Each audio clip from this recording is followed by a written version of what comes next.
I want to welcome the GMs and the wives, the godly men and the warm, inviting, feminine, empathetic women out there. I'm Thaddeus Mitchell, and this is the Regal Change YouTube channel. In today's topic, I want to discuss how good men are actually everywhere. They are. Good men are everywhere. But the sexy men, they're not everywhere. Okay? And ultimately, this is what I've determined is going to be most important to a female overall. Because women are not always going to know your character. They're not always going to know that you're someone that's actually being a sexually pure individual. Because if you're watching this channel as a man, you're likely here based off of some kind of form of semen retention video or anything like that. Or you've learned about it from me or someone else, etc. And this is one of the reasons why you're here. And they don't know that you're trying to actually follow God. They don't know that you're always trying to be a better version of yourself. And if there's anything that I have noticed over the past few years, it's that notice who's noticing you and then act accordingly. Because especially as a man, sometimes we as men are going to choose women that are not good for us. And sometimes just the same way that women choose men that are not good for them. We've got to notice who's noticing us and then act in a way that gives us the ability to create something that will actually happen and make stuff happen. Okay? But here's the thing, right? Because as godly men, we are trying to actually follow God's laws, statutes, and commandments. You're probably someone that wants a family. You're probably someone that wants to build a legacy. You value family legacy over family leisure. This is probably something that you value. And you want someone else that also values that kind of stuff. But a lot of the times women don't know this stuff until they know it, right? And we have to think about the story of Adam and Eve, right? Eve partook of Satan's offering, the serpent's offering, right? Why?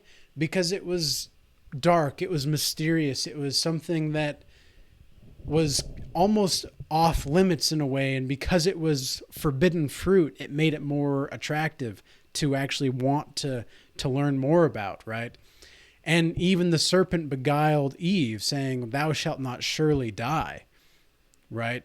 So you're not going to really die if you do this thing. How many times, for example, have you heard about a woman ending a relationship that she's been in long term for a guy that she doesn't even know well, but it's just her crush, only to get crushed by that same guy and then ruin the relationship that she had with this other guy? And now she wants to go back to him, and it's not going to happen. I don't know about you guys, but in my in my lifetime, I heard about that quite a bit. And I don't think it was always this way. I really don't. From the stories that my grandma told about me and how she met my grandfather, my grandma, they didn't even go on a date yet, my grandma and my grandpa. And whenever a guy was trying to talk to my grandmother romantically, she already told this guy that she was talking to somebody else. They hadn't even gone on a date. That's how different the landscape of time was. And that was only like 40, 50 plus years ago. Okay. No, it was probably like 50, 60 years ago now that I think about the times frame, but still, that wasn't that long ago. And so in the matter of a few decades, we've now transferred a completely different framework to have to work with as males and females in the sexual dynamic and the dating marketplace. And again, I'm not a dating coach. I'm not a dating person, but this is more about just seeing what's going on and trying to make a philosophy and a lifestyle to adapt to while keeping true to God's laws, statutes, and commandments. Because here's the thing is you men must understand. Ultimately, your sex appeal is going to be more important than anything when it comes to attracting women. I didn't want to believe this for quite a while. I was the beta. I was the simp. I was the guy that was nearly 200 pounds that would bend over frontwards and backwards for women. I was the guy that I was that guy, okay? I don't like talking about it because it's embarrassing, but at the same time, I want to make sure that you guys know that I'm not just saying stuff just to say stuff here. Okay, I'm talking about real life experience and actually being on both sides of the equation, because nowadays I can't even go to the gas station without something happening if there's a woman around. You know, I hadn't gone to the coffee shops here for probably about a week and a half or so, which is not normal for me. I usually go to the coffee shop pretty often. And I go back today because I'm like, okay, you know what? I think I'm finally ready to go back out and just, because I've been working vigorously. I've been really focused. I've wanted to make sure that everything is being built properly for things that I've got going on. I've got irons in the fire, right? So I want to make sure that I'm not sidetracked, and I want to make sure that this stuff, I'm committed to it, right? I go back out and man, it is wild out there, guys. It is wild. Women with their boyfriends are still trying to get my attention. And this is probably just going to happen. This is probably just going to be a thing now. When this first started happening about a year and a half ago, I thought it was very peculiar. I guess it was like 2 years ago. I thought it was fairly peculiar because it was happening more on a regular basis. The first time it happened to me was like 4 years ago. And there was a married woman that I didn't know was married. And she wanted me, basically. I'll just leave it at that. And stuff happened, and we never did anything, but it did get, I would say, emotionally, there was emotional cheating going on between her, and I didn't know about her family. She had a family. I didn't know. She was older than me, and this was just a time where I was not the person I am today, okay? And I did not have the experience and the wisdom that I do now. And so when I did find out that she had a family and a marriage, I cut it off completely. I was like, no, we're not doing this. But now I can spot that kind of stuff easier. That's what I'm saying here, is that, because sometimes, here's the thing about women. Some of the most innocent looking women that you can see out there are the ones that they deserve an Oscar, because those are the ones that get down the craziest sometimes. So you as a man have to learn how to vet women more distinguishedly and more properly, and making sure that you are operating from a place of standards and values at all times. And you really cannot expect anything from a woman at all. Like, I'm serious. Don't expect anything from anybody. That's really one big takeaway I would recommend you have as well. But especially with women, men, don't even expect anything from them. Because the women that are actually good, that are actually they do value family legacy over family leisure. And those kinds of women are rare. But the ones that do value that kind of stuff, oh, you'll know it. There's not a shadow of a doubt. Okay? And guess what? We as men, men and women both like sexy members of the opposite gender. But for a man specifically, if you are not able to make that that pink palace tingle, yeah, that's a rhyme. If you're not able to make the pink palace tingle, it's a no-go.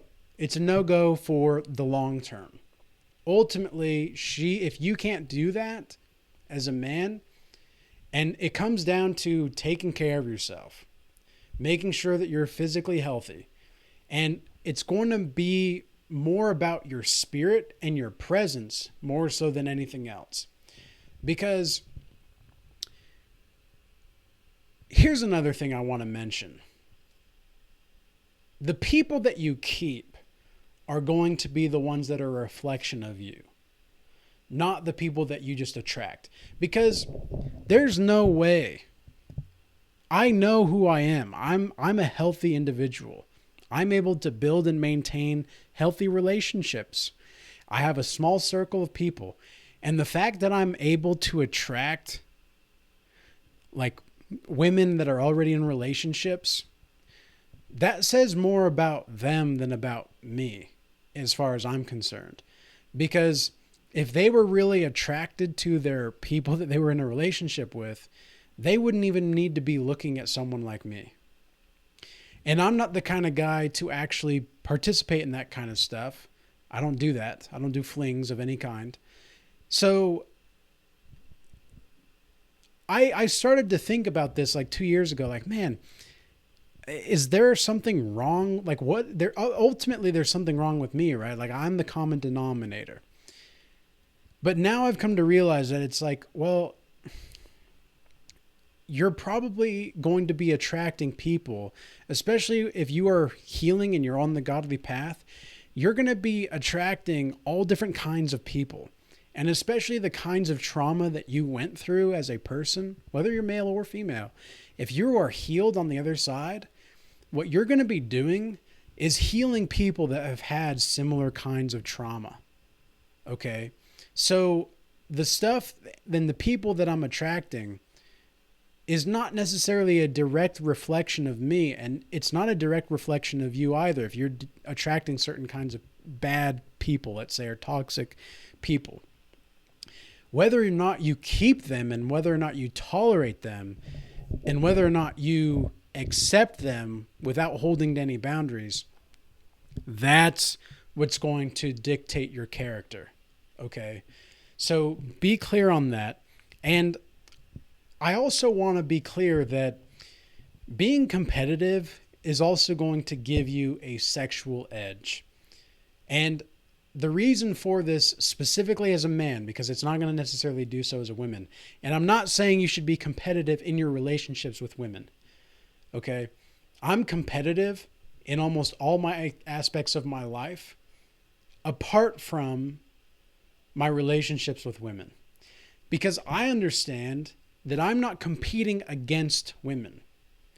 I'm not, even for the most part, I'm not competing against men. I'm competing with women. And I'm competing with men. But I'm not competing with them all the time, and I'm not competing against them all the time. Especially women, I'm not competing against. Hardly ever. I don't want to compete with women. I don't need to. I don't need to, right? I just thought about this. Like the NBA had in the All-Star game, I just found out about this a little bit ago. The NBA All-Star game, like a few weeks back, had Steph Curry, who's pretty much the number one three-point shooter of all time in the NBA, practically speaking, right? 4 NBA championships, by the way. And I'm not saying that he's like my favorite player or anything. I'm just saying that this is the stats that he's got. They set him up with like the number one three-point shooter in the WNBA. In the All-Star game, and I'm assuming it was to promote the WNBA, but still it's like, and Steph Curry won. I would be horrified if he didn't, because that would just not be right. Like there would be something severely wrong with the whole system, because there's no way in any kind of physical activity, if you take the most dominant man against the most dominant female, the dominant woman, there's not even a contest. Like you guys, I'm sure you guys have seen, if not, you have to look at this stuff. The MMA or the UFC, whatever, fighting championships where men that are transgender, or I don't even know if I can say that word, actually. We'll just, the LGBT people, they are, they're people that like these males as females are competing with actual females, and the males that are acting as females are just completely smothering the females, right? And so this kind of stuff, you don't need to compete. Like, we don't need to compete against each other. And this is one thing that really makes you sexy as a man that I've learned as well, is you're able to free the woman sexually. Because so many women are in fear of being shamed. So many women are in fear of being seen as a individual that is not a sexual individual, right? And so to be comfortable talking about this kind of stuff in a non-exciting way all the time is actually going to be something that is attractive to a lot of women, because they feel like they don't have to put on an act of innocence. They can actually be a little bit aggressive. And that's okay sometimes, but other times it can be kind of scary, because when women like a man, they are very aggressive. And if you haven't watched one of the videos that I did recently on female stalkers, then you should probably check that out in my archives to get more information about that. But ultimately, what you want to make sure that you're doing is you're being the best version of you, and you're noticing who's noticing you while you're doing so. And that is going to be whether you are, whoever you are as a man, whatever you're doing as a man, like, your money and your status don't really matter at the end of the day. Like, they really don't. All that matters is that she feels, the woman that you're with feels like you're the sexiest man that she can be with for her. That's it. That's it. So it's pretty simple. We don't need to overthink this stuff. And I'm sure that there's going to be a lot of pushback, or at least it's a possibility on this video, but those are the men that don't really understand the female nature and the female psychology. I'm not saying that it's right. I'm not saying necessarily that it's wrong. I'm just saying that this is what it is.